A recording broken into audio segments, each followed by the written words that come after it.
Ako si Ram, Grab Food Rider. Bali 11:30 na ng gabi nung natapos ako sa biyahe ko. Bali nag-aantay na lang ako ng alas 12 para sa panibagong araw. Sa mga oras na to nagpapalit ako ng langis. Bigla kasi parang nabulunan yung motor ko eh. Buti may nabilan pa ako ng langis.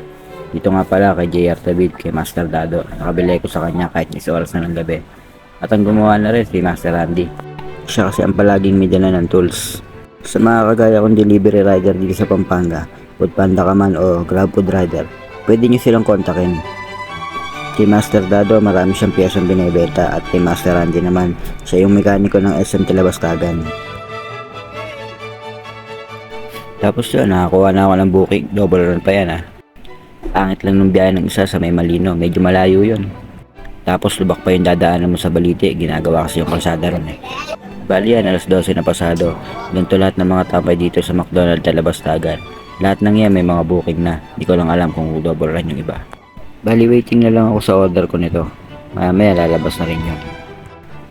Tapos yun, lumabas na. Ito lang naman. Hindi naman gano'ng karamihan. Buti konti lang.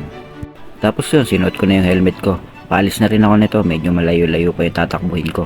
Malas lang, pangit yung isa ko nakuha. Kaya tara. By the way, maraming salamat sa inyo mga idolo.